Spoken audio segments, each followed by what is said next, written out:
Hello and welcome back to the Stormwater Construction General Permit how-to videos. In this video we're going to show you how to verify that the operator given on the registration statement, such as this one, is eligible to apply for permit coverage under the Construction General Permit. So first we're going to start at the registration statement. Again, the operator for this example that we're using is C. Lewis Construction Company.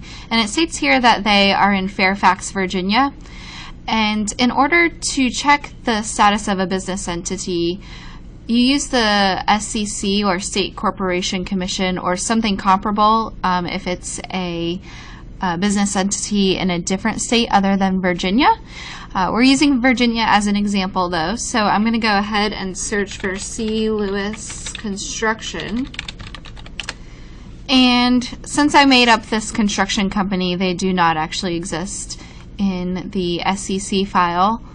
And then again, if you can't find it in Virginia's SCC file, go ahead and go back and verify that they did put Virginia. Every once in a while you'll get an application that has an operator from another state. So every state has their own database to search through, so just double check on that. And then once you find the business entity that you are looking for, this is what your search results are going to look like, and you want to make sure over on the right the status is active. There are no fee delinquencies, it's not purged, it's not an old name, anything like that. And then another thing to pay attention to is that a lot of times, say C&C Construction is applying for permit coverage, and on the registration statement they just write C&C Construction or C&C Construction Company. You would want to verify that their real name is C&C Construction Inc. or C&C Construction Incorporated.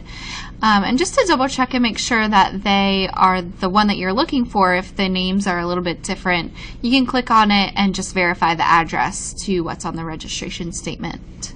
And then other than SCC legal business entities, the operator could also be a person or another type of entity, such as a public entity or a joint venture, a local government.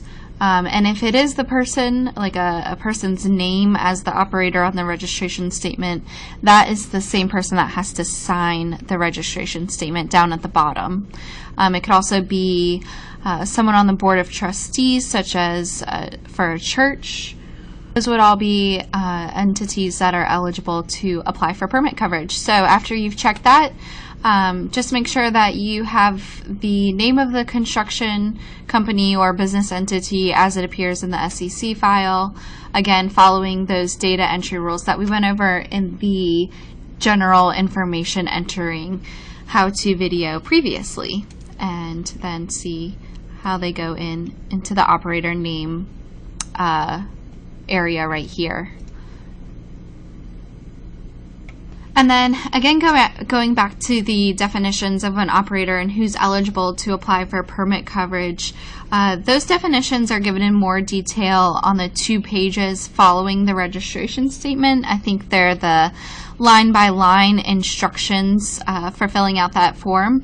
They're also in the laws and regulations, if you want to refer back to that as well. It gives you a more detailed list of the definition of an operator, owner, or any other entity that is permitted to apply for coverage.